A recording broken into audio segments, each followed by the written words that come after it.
La ilahe illallah Muhammed Resulullah. Eşhedü la ilahe illallah ve eşhedü enne Muhammeden abduhu ve resuluhu. Assalomu alaykum o'zbek xalqi, auditoriyasi, o'rtasiyo xalqlari, o'zbek tilini tushunadiganlar va Alloh yo'liga inshaalloh meni gaplarimni chiroyli qilib boshqa tillarga yetkazib tarjima qilishga qo'llagan qodir kishilar va olimlar, qarochi olimni o'zini ataydiganlar, Alloh yo'liga xizmat qiladiganlar. Qur'oni Karimni faqat bir iftorga, ro'zaga, bir do'potega ishlatilmaydi, yo bir Allohning hukmi bu. Shuni oliy qilaman deb niyat qilganlar. Shu haqiga guruh qilamiz. Ya'ni Imom Mahdini soxtasi va asis haqiqiy va soxtasi haqiga guruh qilamiz. Nima keragi bu soxtasi? Bu zarur tema. Buni like bosib, qo'llab-quvvatlab tarqatasizlar. Buni eng kerakli narsa bo'lgan shu. O'zlaring bilasizlar, yana sizga kerak bo'lmasa yana bilmadimmi? Keyin din nima, dinga aralashma, dinga ishing bo'lmasin deydigan kuntachalarga chiroyli atvet qilamiz. Din nima uchun kerakligini eslatib o'tamiz. Din uchun kimlar nima bo'lganligini aytib o'tamiz. Mana shu islom dini uchun eminlarda. Mana shu bismillahirrohmanirrohim. Qo'pol bo'lsa ham gapiraman, bilgan topib, bilmagan qopib gapiradi deganda itildanman. Qopib gapirishimga xafa bo'lmaysizlar. Ikkinchidan qisbaqa burjiga tug'ilganman. Qisbaqa burjiga 6-hissiyot bor. Bu avliyolik deyiladi. Shuning uchun yalang'och choparingman degan elchilar, bir payg'ambarlar ham, ya'ni xabarchilaringman, xabarni yetkaraman, harsillab dukkullatib yetkaraman, shoshilib gapiraman. Ikkinchidan qisbaqa burjini yana bitta ma'nosi bu ma'ni deyiladi. Ma'ni degani bitta emblemasi bu. Koreani nimasiga o'xshab 69 ga o'xshatgan bilsanglar, Koreani, yuzni Koreaniki, bu yuzni Koreani shunaqa belgisi bu. O'sha ma'ni mana Pepsi-Cola degan bu, shunaqa emblema. Ma'ni degan narsaga o'xshaydi. Shu ya'ni emblemasi, ma'nosi.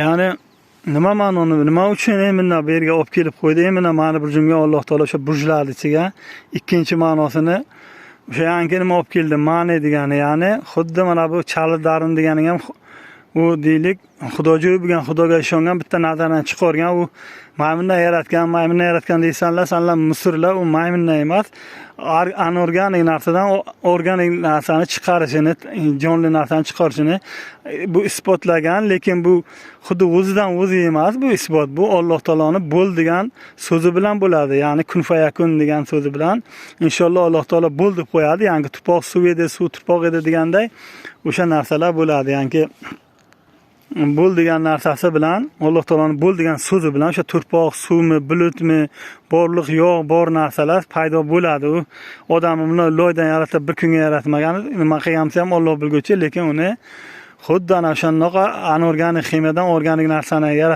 yaratgandan keyin nima bilan yaratgan? O'sha bir ma'ni bilan, suv bilan bitta hujayradan ko'paytirganday va yerda bitta odamdan ko'paytirdi, qovurg'asidan olib sizlar aytganday.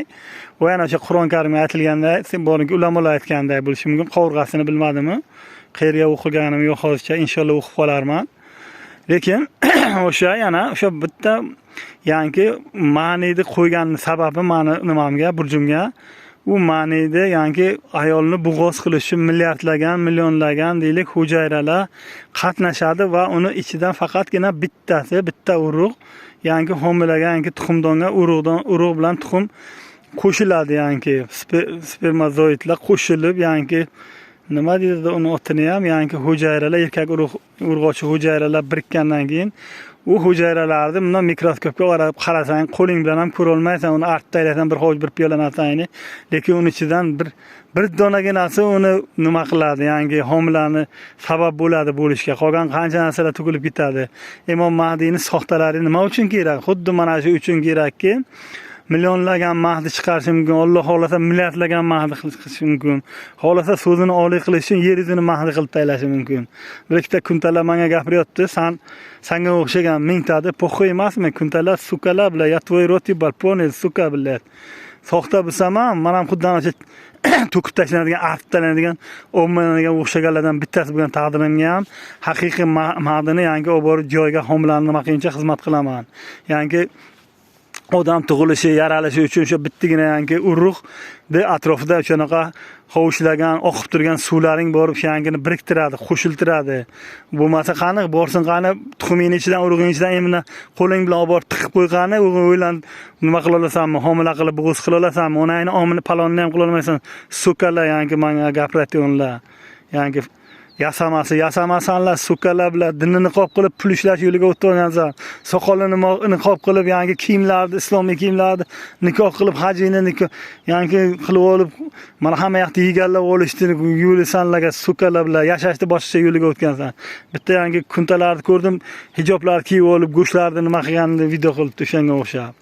Ikkinchidan mana bu din tekinga kelmagan. Dinni Alloh taolo senga ittorlarga, boshqalarga do'potya qilishing uchun yaratmagan. Payg'ambarning eng yaqin jigarida tog'alari, amakilari, avalari nomlariga tabbat yatadi, do'zaxning nomlari kelgan qancha yangalariga. Qanchani Hamza degan tog'alarini o'ldirgan hindularni, ya'ni ko'zimga ko'rinmasin deganlar, ya'ni xotinini nimani shu o'ldirgan Yazid paditlarni onasini nimasi ikkita urug' bir-birini talashgan, yegan urug'lar.